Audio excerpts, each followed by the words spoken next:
exercice 12, une histoire de division qui serait une multiplication. Si A sur B et C sur D sont des nombres écrits en fractions, le nombre A divisé par C sur B divisé par D ne sera pas toujours, lui, écrit en fractions. On l'a vu précédemment.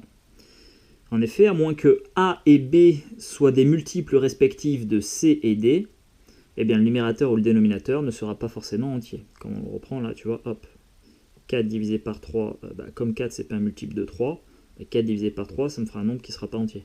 Et pareil, 5 c'est pas un multiple de 7, donc si je divise 5 par 7, je vais avoir un nombre qui ne sera pas entier lui non plus. Néanmoins, il est possible d'obtenir une écriture en fraction du résultat. Pour cela, il suffit de transformer au préalable A sur B, c'est-à-dire mon 4/5, je vais le transformer, en un quotient dont le numérateur et le dénominateur seront des multiples respectifs de C et D. Donc c'est ce qu'on va essayer de faire, on va retravailler là, tu vois, sur cette division qu'on n'arrivait pas à faire. On va transformer dans un premier temps la fraction 4/5 ici. Alors, premièrement, par quel nombre peut-on multiplier 4 pour que le résultat soit un multiple de 3 ? La question toute bête, si tu multiplies 4 par 3, le résultat ce sera un multiple de 3, par définition. Donc tu vois, ici, par quel nombre ? Eh bien, par 3. Puisque du coup, 4 fois 3, c'est égal à 12. Et 12, c'est bien un multiple de 3, tout simplement. Alors du coup, on va commencer par transformer là, notre quotient 4/5 là, en un autre quotient. En fait, ce sera le même quotient, mais écrit différemment. Et au numérateur, on va finalement faire apparaître un multiple de 3. Donc là, 4/5, je te rappelle que quand tu multiplies le numérateur et le dénominateur d'un quotient par un même nombre non nul, ça ne change pas la valeur du quotient. C'est pour ça que je vais encore avoir l'égalité. Donc je vais multiplier par 3 en haut et en bas. Alors pourquoi par 3 ? Tu as bien compris, parce qu'après je dois diviser ce nombre-là par 3. Et pour obtenir un nombre entier, il faut que ce que j'ai au numérateur, ce soit un multiple de 3. Donc 4 fois 3, ça fait 12. Très bien, j'ai un multiple de 3 ici. Et en bas, 5 fois 3, ça fait 15. Donc ma fraction, là, mon nombre 4/5, il est égal à 12/15. Bon, là je suis content parce que je vais pouvoir avancer un peu. Finalement, quand je divise 4/5 par 3/7, c'est comme si je divisais 12/15 par 3/7, puisque c'est la même chose, 4/5 et 12/15. Donc on va avoir 12/15 qui va être divisé par 3/7. Du coup, on va diviser 12 par 3, et ensuite on va diviser 15 par 7. Et là, on est content parce que tu vois, au numérateur, 12 divisé par 3, ça va nous donner un nombre entier. C'est pour ça qu'on l'a transformé ici en 12. 12 divisé par 3, ça fait 4. J'ai un nombre entier, je suis content. Il ne me reste plus qu'à obtenir un nombre entier en bas. Sauf que là, c'est pas le cas encore. Tu vois, 15 divisé par 7, ça va faire 2 et des broutilles. Tiens, on va le faire, hop, pour donner une estimation. 15 divisé par 7, on a 2,142857, 142857, etc. Donc environ, on va mettre 2,14 et des 3 petits points, puisqu'il y a une infinité de décimales derrière. Voilà.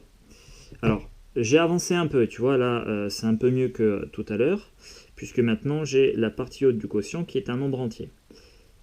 Et maintenant, il va falloir que je travaille encore sur ma fraction de départ, pour qu'à la fin, j'ai aussi un nombre entier en bas. Voilà, c'est mieux car on vient d'obtenir un numérateur entier, néanmoins le dénominateur ne l'est toujours pas. Qu'à cela ne tienne. Troisièmement, par quel nombre peut-on multiplier 15 pour que le résultat soit un multiple de 7 ? Par 7 tout simplement. Si on multiplie 15 par 7, on va avoir 10 fois 7, 70, 5 fois 7, 35, et si on recolle les morceaux, on sera à 105. Voilà. 105, c'est un multiple de 7. Alors du coup, je vais transformer ma fraction 12/15.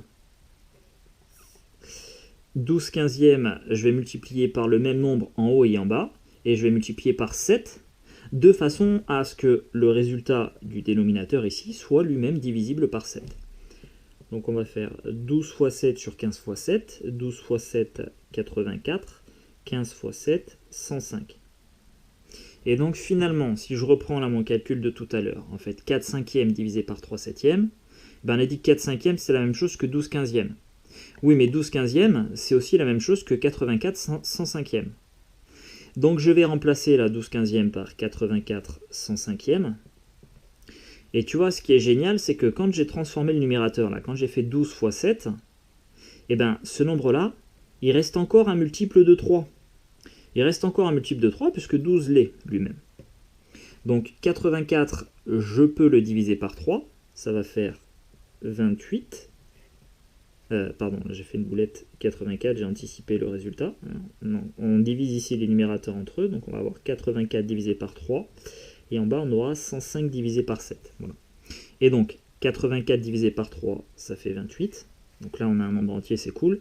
Et en bas, on veut aussi un nombre entier. Bah, ça tombe bien, parce que 105 divisé par 7, et bah, ça fait 15. Voilà. Tac. Donc là, on est content. On a réussi à diviser 4 cinquièmes par 3 septièmes. Il a fallu travailler un peu sur le premier quotient, ici, 4 cinquièmes. On l'a transformé 2 fois. Une première fois pour que la partie haute soit un multiple de 3, et une deuxième fois pour que la partie basse soit un multiple de 7. Voilà. Alors on va résumer ces étapes ici.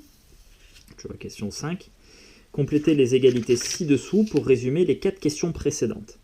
Parce que tu imagines, hein, si tu dois réfléchir autant qu'on a fait là, bah, ça prendra quand même à chaque fois un peu de temps pour diviser deux nombres rationnels entre eux. Donc on va essayer comment dirais-je, de résumer tout ça et de comprendre comment on pourrait faire pour aller plus vite. Alors, notre 4 cinquièmes divisé par 3 septièmes.